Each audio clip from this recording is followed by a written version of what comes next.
today on How to Be a Profiler, I decided to take you walking with me. My boyfriend that was killed, that asked me to spend the rest of my life with him and have me go into retirement, would do things like take me on walks with him. So if he was in another country, he would take his phone and put it next to me and act like I was walking next to him, and then talk to me while we're having walks, and I would see where he was. So it's very cool. I'm glad he did that. I'm definitely not glad he was murdered, but I am glad that he was so creative and so funny. So when people are supposed to be able to be a profiler, you think, oh yeah, it's a set of degrees, but it's also a series of intuition. It's not just a set of degrees that can make you a great profiler. It's knowing what to look for and how to make the connections. So, sorry, I have to, use a little selfie stick. Eventually I'll sit down and we'll just use the tripod. But I wanted to just be casual at first before you start with your full course notebook.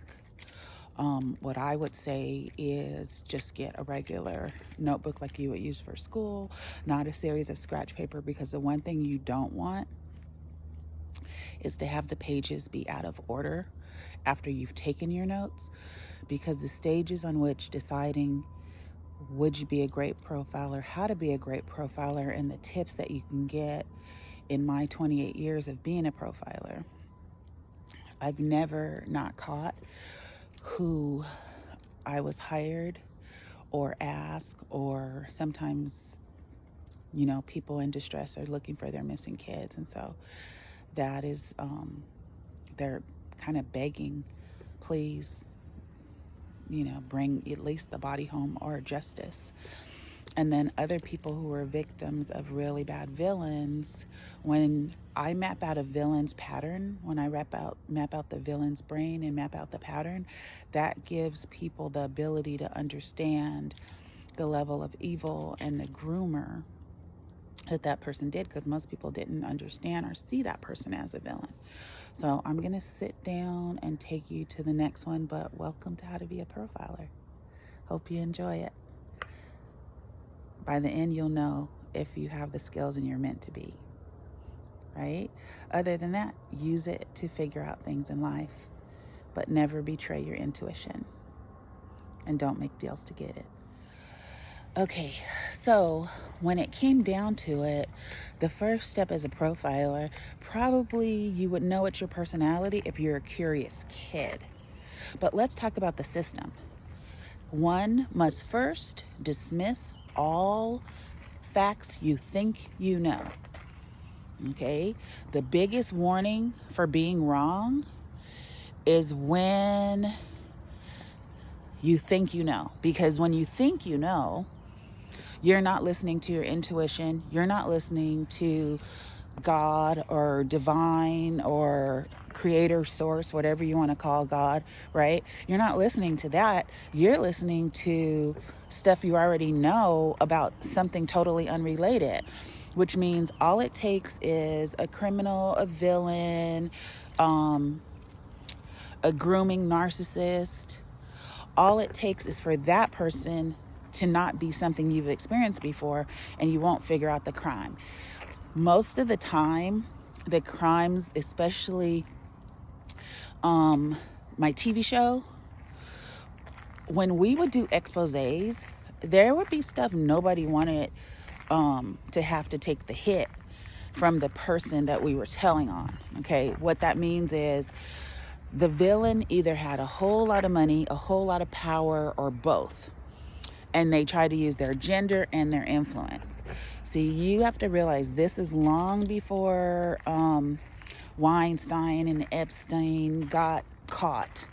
Long before women came forward. Women coming forward, sometimes it's not like before. Women would come forward and they get ripped to shreds. Meaning people would act like they were a villain, or they asked for it, or, right? But now, though, a lot of the times women are basically saying, oh, well, I didn't want to lose my acting career, or I didn't want to lose my job, so I did it. That goes back to people taking the hit or not the hit.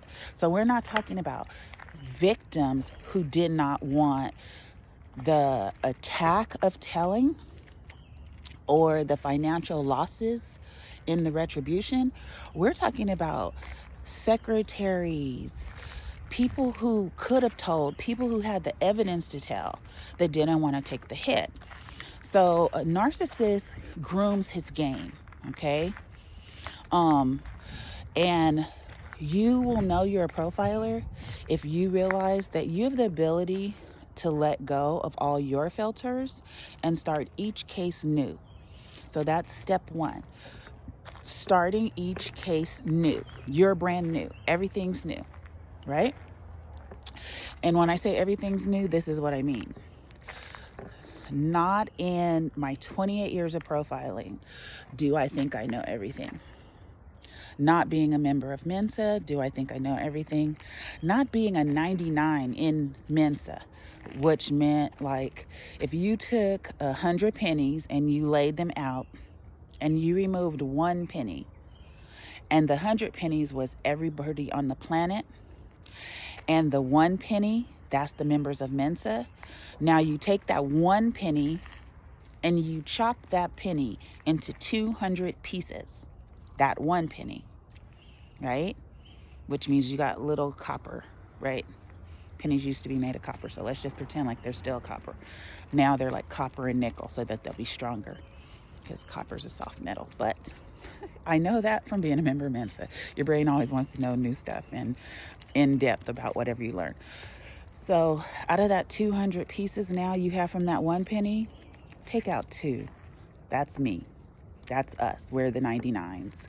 So if you want to see my brain being teaching and talking at a speed that is about a 10th, okay, or an 1/8 of how it functions, watch my talk on Van Gogh, because I'm teaching geniuses. I'm teaching the Mensa Genius Society. So I gave myself permission to make other connections and talk faster, thinking I won't lose my audience and won't frustrate my audience. Everybody is good at something.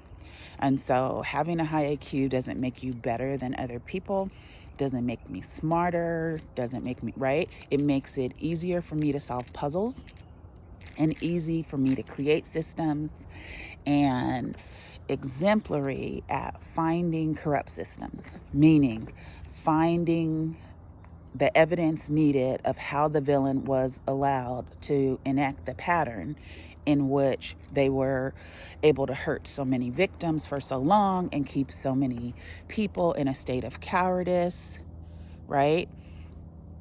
So cowards are demonic because they're basically going, good luck with that, which makes new victims, whether it's narcissists or pedophiles.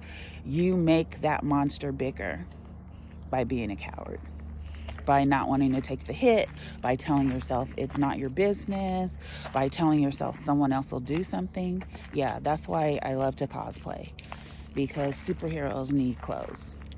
So that's why we have Why Not Vintage, right? Because on a daily basis, I prefer to be dressed like 1940s, early 50s, and the 1500s and 1800s, so that my clothes are always more interesting. And then when I create characters, we make the costumes.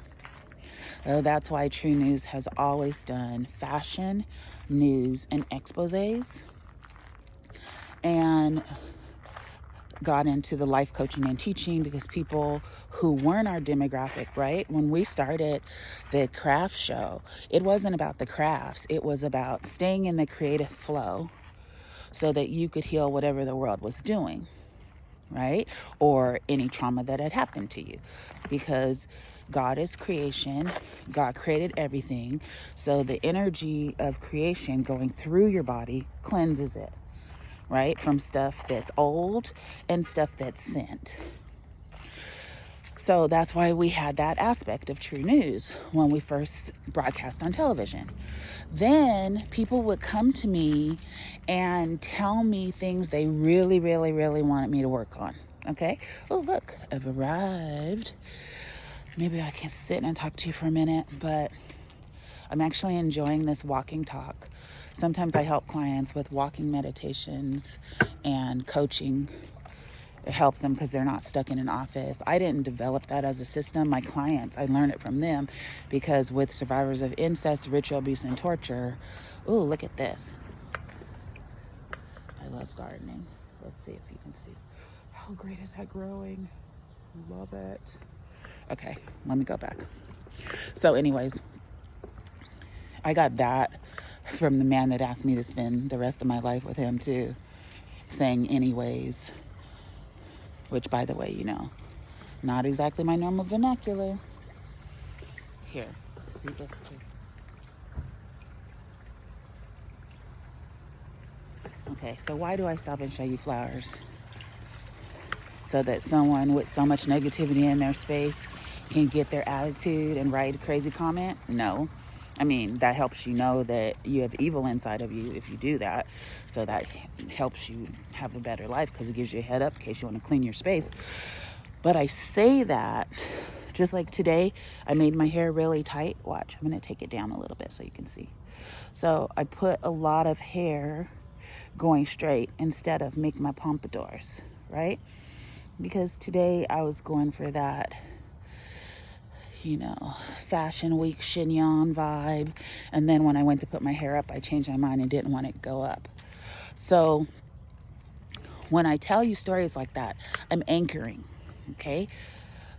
So that's the next step in profiling, is what did the villain decide as a behavioral practice? So you want to check the anchors, right? If you're reprogramming someone, you put in anchors. You basically want to make sure everything you seeded for their health and healing in reprogramming their conscious mind, clearing their subconscious, right? So with the monsters, you do it, but you do it so you can figure out the monster. Okay? Oh, someone asked me, no, I don't dye my hair. I have natural red hair. And then you can always tell because, like, if somebody dyed their hair, there wouldn't be streaks of gray starting at the top of their hair mixed in with the red. There's no beautician or stylist in the world that could salt and pepper your red hair that way. I mean, there are people who could find most grays in your hair and dye them red, but there's no delineation line like here where it's red because it was dyed and grew out. It's just red hair. But yeah, somebody asked me about that, so I mentioned it. I appreciate that nobody really asked me about my gray, so that was cool, right? That's an energy drain. Say grays don't come with age. That's why there's some 22-year-olds with gray. Why do you think I'm talking about gray hair? Because if you think or want to be a profiler or understand profiling, things like assumptions that society has and agrees on, those aren't truths either. Okay? So it is not a truth that gray hair comes with age. Gray hair comes with loss of energy or an energetic drain on purpose by person or persons, or worry, which is also a drain on your energy, and not filling up. So there are people they're little kids with gray hair. Okay, so age means that's not logical. So as a profiler, the next step, okay, so step number 2 is who's your monster and how is your monster made? Then you want to take out things that are your own thoughts that aren't logical, that don't apply to this case, okay? I view the monsters as mental cases, right? Because that was a slang when I was little. If somebody was acting hecka crazy, you'd be like, you're a total mental case, right? I grew up and changed that to you're such a nutter. Not to my clients. When somebody's acting like an a-hole and think they're entitled to it, right? Then I'm like, you're such a nutter because you're crazy enough to think you're not going to pay for this. And of course they're going to pay for it, okay? So I'm going to move it up like this so maybe my eyes aren't looking down. Now, here. With step 2, who's your monster, could take you months. Okay, that's where patience comes in, because you're not supposed to figure out who you think the monster is. You're supposed to figure out who's the monster. Okay, who's the villain. And when I say monster, then I process through, this is step 8, but I'll give you a quick preview. Types of monsters are part of the system I use for you to figure out how to catch the villain. If you have no idea who the villain is, it's a very different system for profiling than if you know who the villain is, but they think nobody can stop them and they can't get caught, even though there's evidence, right? That's a different kind of villain. So you profile that differently, because at that point, you're trying to either show the public that this person they think is just, a nice, quiet little old lady, actually poisoned her husband, like the death of a lot of men, okay, since ancient times. But we'll take it to the 1600s when it became so prevalent. In the 1500s and 1300s, poison was put in a ring, and the person you're eating dinner with would poke you with that ring and you didn't know, but the poison entered your system.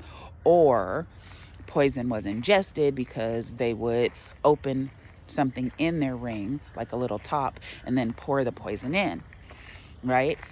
We later used that technology in the world wars, so that if you were intelligence agent and you got caught and you didn't want to get tortured for the information you knew, you could use that, like cyanide, to kill yourself. But in the 1300s and 1500s, it was for espionage, to take over land, or to get revenge on enemies. Now, most poisonings are done by people who physically aren't powerful enough to kill the villain barehanded, right? Even to the point where their victim is a villain in their mind, or other times their victim is just a victim and they think they're going to get away with it. So they poison them to make it undetectable, which is why we as a species have spent 1,000 years figuring out how to determine the cause of death, because sinister souls that are in human bodies, when they decide to poison someone, they think poison's undetectable. So what we did as people, not as soul, right? Because soul would use their intuition and say, who's the murderer? And then remote view and go see the murder and piece together the facts, right? But that's step 11 in being a profiler, right? Not because your intuition is not important, but because you have to have logic based so you can present the evidence so the person can get caught, as opposed to just go in wearing hemp and be like, I'm a spiritual guru and here's what my intuition said, okay? And with all my spiritual gifts, I'm not poo-pooing intuition. I'm just telling you the science of being a profiler includes your intuition, but it can't only be your intuition, because you need to make sure that the villain is able to get caught. So in these cases where there are women poisoning people that they couldn't overpower, because let's face it, you could have a gun on somebody that's bigger, stronger, or faster, and they end up with the gun and kill you with your own gun. But poison is different, because if the person's super evil, they like the fact that they get to smile at the person while killing them in this way that doesn't require confrontation. But also, like in the case of Hawaii, like Crazy Rich Hawaii, there were the times where once the poisoning had happened so long and the person wasn't dead, the women bragged to the person like, oh, I poison your food all the time, as if like fear was going to help. Or I don't know if it was frustration or their demons, but they told the victim, who is now dead, that they had been poisoning him for 19 months. I think because they thought that it couldn't be undone because they poisoned him for so long. But I don't like to go with what I think. So when I profiled it out, the logical process shows they thought the damage was going to cause death anyway. And they were so evil and such a nutter that they decided that would further torture the victim, and then it made their demons feel good because they tortured someone. So when you look at step 3 and 4, they kind of go together, because what you want is now not to let the physical evidence bog you down. You don't want charts like, yeah, it's just like, you put up a wall or make a fake wall using school presentation board kind of stuff. You set that up and you put what you know. But if your brain requires that you put the pictures up and then you take a red line and you draw the connections like that, then it's going to be frustrating. You might be a fairly adequate detective, but you're not going to be an excellent profiler, because as a profiler, you need to be able to have those photos and those connection points be energetic, that you just see it like it's floating in air made of light. Got it?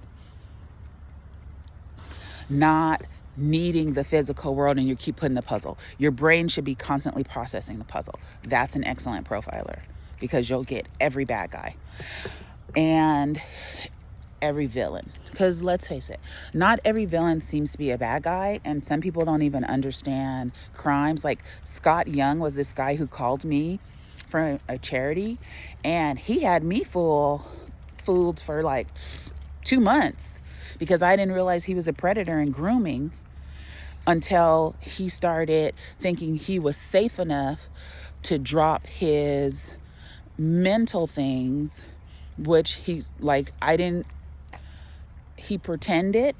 He never came through on his word, which is kind of demonic, right? But until he started saying stuff like, oh, I think you're targeted by aliens, like that kind of stuff, I was like, oh, either I think you're trying to get me to believe this to like mentally break me, therefore you've done this to someone else, but you just showed me you're broken. So are you broken and you're a victim? Or are you broken and you're a villain? So we call that dropping the mask. Okay, that's number 6. At some point when you're profiling, you need to look for ways in which the villain dropped the mask. Now, keep in mind, some narcissists never drop their mask. They don't drop their mask till they know you're leaving. Okay, so let's say you've been the victim of a narcissist and they have been misleading you and they're fooling you and they have you obsessed with them and they're making promises that they're not keeping. And when I say not keeping, I mean they are also not taking steps to have those promises come true. Okay, sometimes there are people that have energetic blocks, meaning they're trying to make a plan happen, but somebody else doesn't want that plan to happen. So they're either doing stuff physically, spiritually, mentally, or hiring people so that the plan keeps getting delayed because they're trying to prevent the happiness, the joy, whatever they're trying to prevent. But they're also just making their souls darker and darker and darker and darker. So when the villain drops the mask, when someone's left, it's because they no longer need to pretend to be good, because pretending to be good was to get your compliance, and now they want your fear. So what they wanted, and this is not an accident, this is done because they will eat your fear like caviar. Okay? They literally will be like, oh yes, this was the part I was waiting for.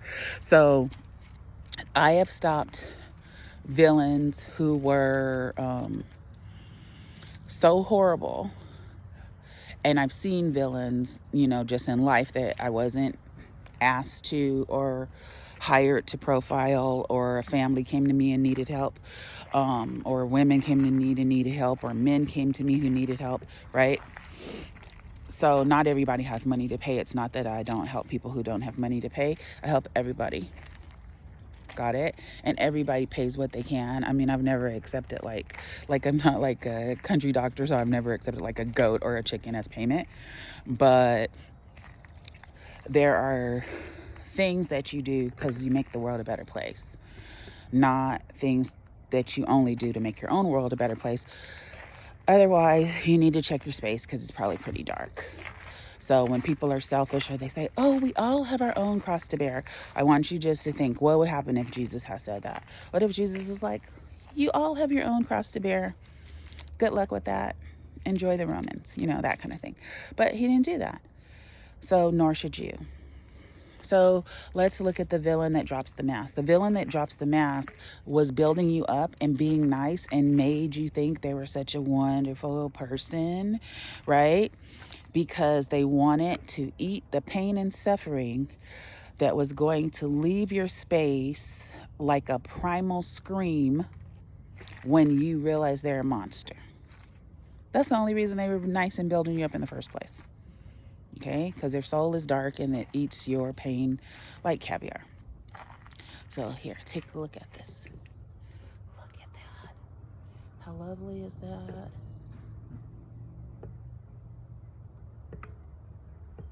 Okay, let's go. So looking at nature cleanses your soul. When you go for a walk, I see women do this a lot.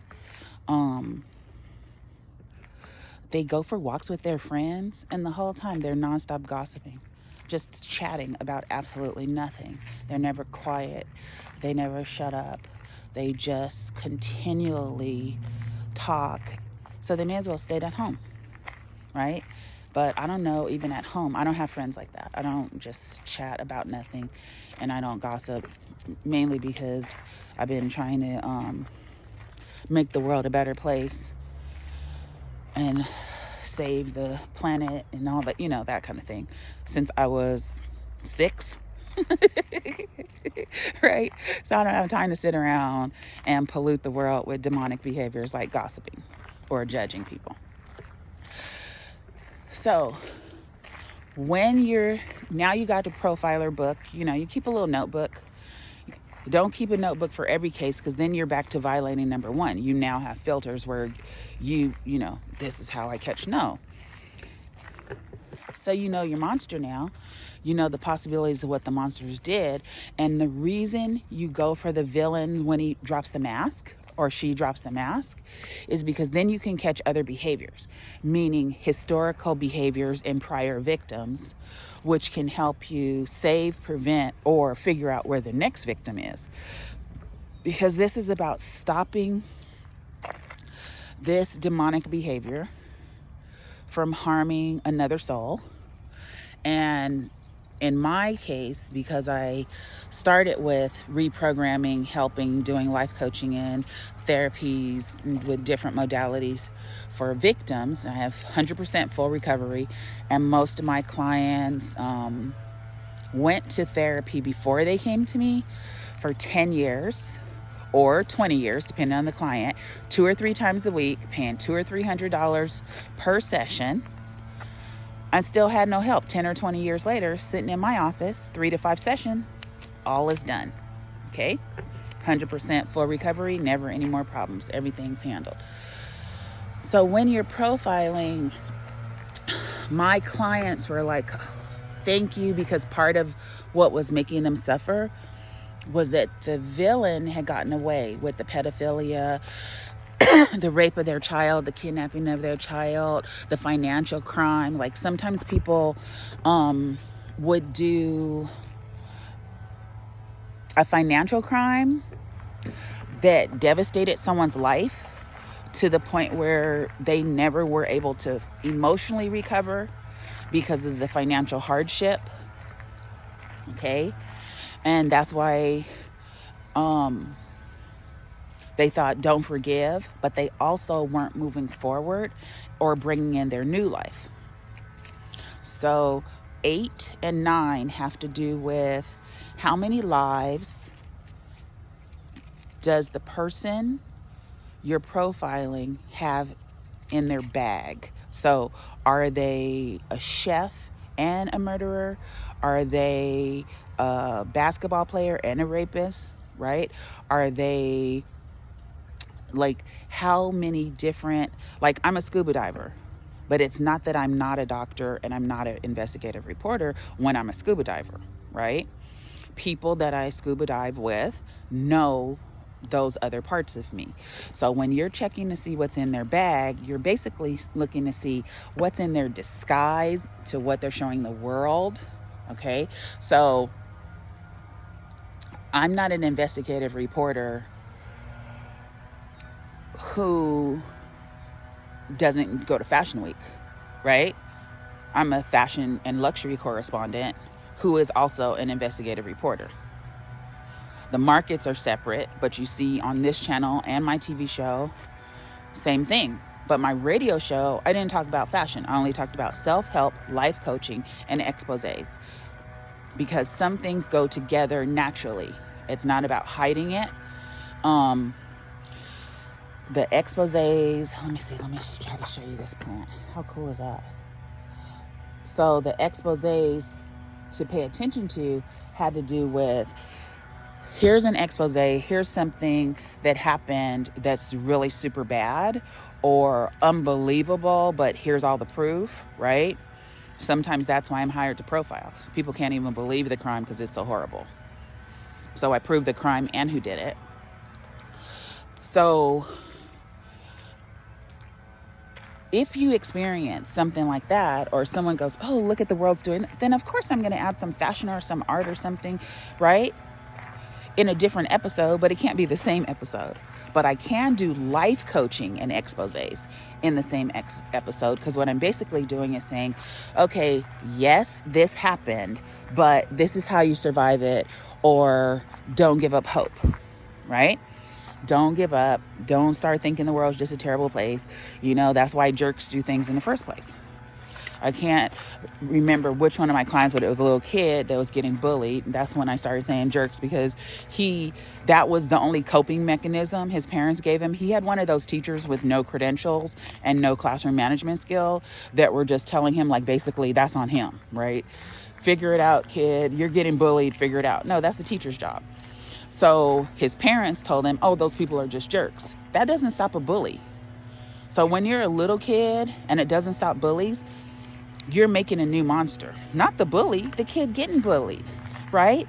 They're either going to feel devastated or they're going to become a bigger monster so they won't get bullied later. And I know women who are survivors of incest and ritual abuse who became darker beings. Now, this was only about 8% of, I've helped 80,000 people that I know of.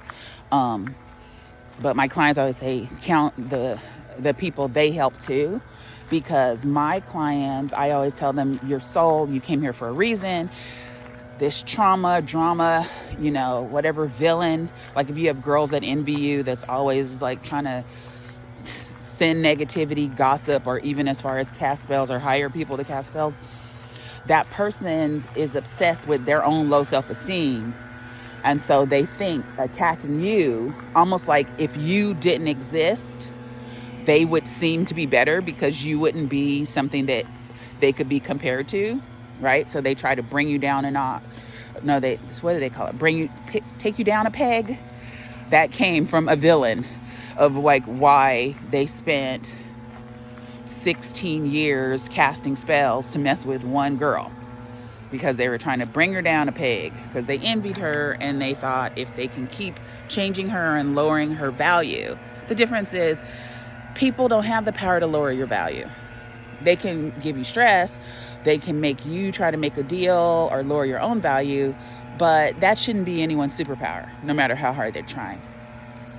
So with bullies, the little kid's parents telling him those people are just jerks didn't stop the bullying or the pain of bullying.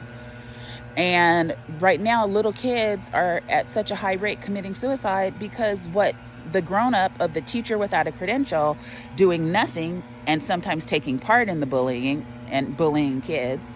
And I don't mean classroom management where you say sit down, they're like, don't be a bully. No, I mean an actual person that is evil, that is trying to make themselves feel better by making you cry or feel sad or hit you or hurt you or send flying monkeys, is the phrase society's been using, where when they say sending flying monkeys, what that means to people is people who can't take you head on, going around gossiping and lying, trying to take away your true self and reputation in people's minds so that they can discredit you or delay you or try to block your blessings so they can feel better about hurting your life. Okay, so don't be somebody's flying monkey, because picture the actual flying monkeys from the literature and even from the movies, because that's how you're going to look in the inside. Energetically, you just become like a demonic little monkey. Okay, so don't take pride in being somebody's flying monkey, or like high school or elementary school movies where it's like a group of girls and they're being mean, and then they pick on one person, or they walk through school like, oh, you don't want us to attack you next. Those are just a bunch of evil energies inside human bodies. That's not power. It's easy to be mean. It's easy to be evil. So as a profiler, don't start thinking that you are the end all be all, so that you don't become a villain of ego. Okay? If you want to be a profiler, you have to take all of these things into account and then map it out.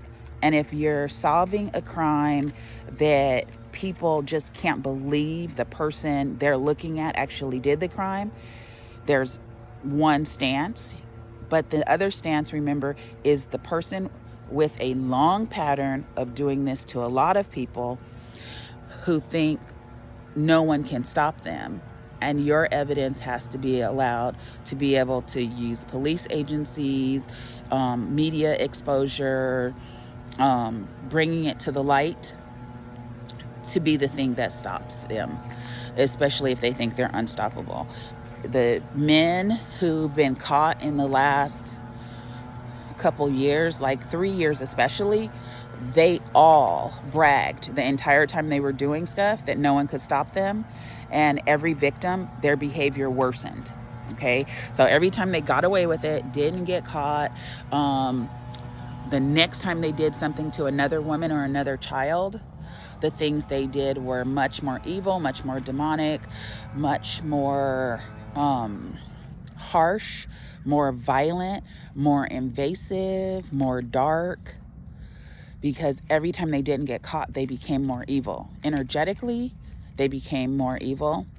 And in their behaviors, thinking there's no recourse, they became more evil. Okay? Kind of like when clerks are doing stuff to people, where there's some clerks like spitting in people's food in the middle of a pandemic because they're mad because they're a clerk, or because they're sexist, or because they're racist, or because they're working for, in a very affluent neighborhood and they feel powerless. So their superpower at Starbucks right now, Cold Stone Creamery, Yogurtland, is the clerks spitting in people's food. Okay? Whole Foods, they're doing other stuff to people's food. The clerks in 4 different Whole Foods, 7 different Starbucks, some Starbucks that are also in Target. So these stories are proven and they've been happening for some time. And people think no one can do anything about it. But one reason in a lot of states in the US it's illegal to spit on the street is because your spit can kill someone if you have enough diseases. Okay, so don't take little unkindnesses lightly. And if you're someone doing that at any of those companies, I don't believe that you're going to get away with it. I believe you're going to be stopped. Okay, the universe will stop you, or a person will stop you, or you're spitting the wrong person's food and that person will stop you. But let's move forward, because we brought that up to say villains get darker the more they get away with stuff, and victims get hurt more. So if you've been a victim, even if you have to take the societal hits of their judgment or their unkindness or their disbelief, it doesn't matter if people believe you, if you know you're telling the truth. That's a profiler's job, to show the proof, right? So proving a crime took place, how that crime took place. And then a different aspect of profiling is finding who did it. You know the crime took place, it's super obvious. But they're like, who did this? Finding the culprit, finding the villain is another part of profiling. And then you can do it for romance. I've done it for romance too, but a large part of it was a lot of women have been deceiving a lot of men to the detriment of their lives and their health. And then you have to show, oh, this was malintent. Like their marriages were all a farce. And then the woman tells them after she thinks she has enough shares or enough money. Or she comes from a rich family and she thinks that's going to make her escape criminal or spiritual payment for her actions because of the bribes or the hiring people to, I don't know, do black magic and stuff. I've seen a lot in 28 years of doing this. So if you want to be a profiler, it's not all negative stuff, because you can also profile and be a matchmaker. Okay? I did that for a few years, but that's because I was designing and using all my designing, sewing, and costuming skills to do weddings and events in my 20s, because I love making stuff. And I was like, oh, this will be cool. I get paid to make stuff. How fun is that? And then the thing that I thought was like super duper cool about it is that finding someone's true love, someone's one, okay? Like a heart to heart. That's what I like to call it. There used to be a TV show called Heart to Heart, and they were so well matched. So to find your person. So how to be a profiler means you'll see the good, the bad, and the ugly, but you don't let it darken your soul. And you should never get like a little evil, like I'm the bigger villain. When you catch the bad guy, the culprit, the villain, you solve the crime, you bring it to light, whatever type of profiler you are. Anytime where you start to feel good because you got the villain as opposed to you helped the victim or made the world a better place, then check your space, because there's too much negativity getting in. You can be surrounded by evil people and not become evil. I did it for 28 years. I've met some super evil people. And I've met some people who did evil who were super. Okay? I'll explain that to you later. It's kind of like society would have judged them for being horrible people because of their lifestyle. But those people helped stop villains that were hurting children. Okay?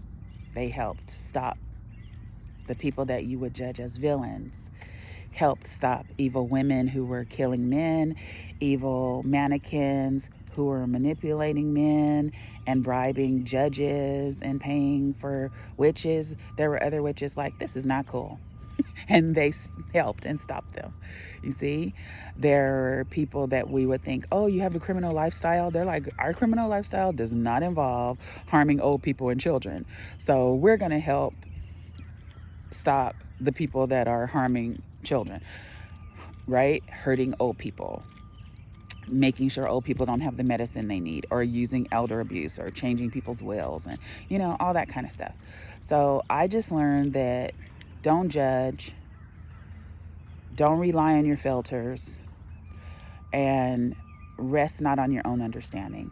Make sure that you plug in, use your intuition, check all your facts spiritually, and then find your facts in a way that you're able to map them out and show them to other humans, no matter what their IQ level, what their judgments are, what their filters are, right?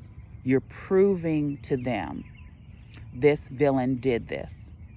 And in 28 years and helping 80,000 people that I know of, I have never not gotten the person. And I also don't hunt villains. Okay, I don't. You know, I love to cosplay. I can be sewing a new retro dress, or I can be sewing a new costume to use to raise money, right? To help the world be a better place. So my focus is not on every negative thing on the planet. My focus is Gaia needs our help. Gaia is the name for our planet. Since ancient Rome, ancient Greece, mythology, our planet has a name. Her name is Gaia. And she takes good care of us. and we can take good care of her. Send love. Send love to the planet. Send love to each other. Push more love and goodness in the world as you walk through it. Because vibrationally, okay, yes, I was born and raised in California, so we have to have a little bit about vibe. Vibrationally, what are you adding to the planet? What are you adding to your life? What are you adding to your neighbor's life? What are you adding to your friend's life? What are you adding to your house? What are you adding to your job? What are you adding to your art? Right? There are lots of people who pretend to be positive and maybe sit at church every day or every Sunday all day long, right? Give millions of dollars to church, evil as the Dickens. Because your thoughts are things, and they are things that build your world, but they are also things that build our world. And let's face it, Gaia deserves better, and so do you, and so do I, and so do humans that aren't born yet. And so do our elders who survived the world wars and stood up and did what's right. Even when it was little things, those little things became big things that won wars against actual demons. Even victory gardens, even wearing like 1940s clothes. Those suits were gorgeous, but they were made to use less fabric. So we were less of a burden on our country in a war effort. That's why the suits are so tightly tailored. The victory gardens were people planted gardens in their yard so that all the food grown in mass could go to our troops. So when was the last time you thought of how to make the world a better place? So of course, as a life coach, as a reprogrammer, I want you to make your world a better place. As a doctor and investigative reporter, your world can never be a better place if the only thing you care about is your world. Because your heart will always be empty and your vibe will always be low. That's why I have clients who say things like they've got $50 million and they're unhappy and don't know why. They've got $18 million and they're unhappy and don't know why. Or they get trapped by a mannequin or a couple mannequins, and that couple of mannequins makes you think, oh, wow, this world is just terrible and there's nothing good in it because you keep getting mannequins. No, you keep getting mannequins because you're being hunted by mannequins. Empty in the inside. Look good if you dress them up. But have you ever seen a mannequin without any clothes, not in a store window? Look down inside. It's just black and hollow. Evil, manipulative. You see? And so a lot of people say, your mom was a feminist. Why do you help men? Men are part of the planet. I don't believe those signs. I had a guy, he was a young man, and it made me very sad because he said, everything keeps saying the future is female. And he's like, I'm not female. What does that mean for my future? You need to think, hate is hate. It's not gender-based. So you don't just get to reverse the crimes against women since our old timeline began and then say now it's our turn to be mean and evil. There's always been a few mean and evil women. And then when women felt disempowered, once we hit the 1700s, about 1750, women thought their secret power would be able to be dark and manipulative and sneak and do things behind the scenes that they didn't feel powerful enough to stand up and do. And so that's how we got feminists in the 1500s. But these were not the 1970s bra-burning feminists. These were women who didn't stay home and didn't become nuns because there were only three things you could do as a woman. You could become a prostitute, you could become a nun, or you could become someone's property and stay at home. Right? Now, lots of people fell in love and their home was happy. But that didn't mean you secretly become evil. Go be a scholar. Live a life that's independent, that may not be convenient when you first start. But don't be an awful wife. Don't be a betrayer. And don't be a narcissistic manipulator who never wanted to be a wife but conned somebody into it so that you can get revenge on their gender. or you can steal millions of dollars. There's a lot of good profilers. You'll never get away with it. So, how to be a profiler? I'll see you next time. I hope you read the books, take the class, do whatever, watch this talk again, or put in the comments or subscribe. And I'll keep doing this because I know a lot of people are interested in profiling, how to do it, how it's done, or how to become one. And then everyone's interested in all the case studies and stories that I've already encountered and that people bring to me, because we're still working on making our world a better place. And we got a new one in 2020. So let's take good care of it and be better, okay? We've had a few Sodom and Gomorrah moments, right? Don't be Lot's wife. Don't look back.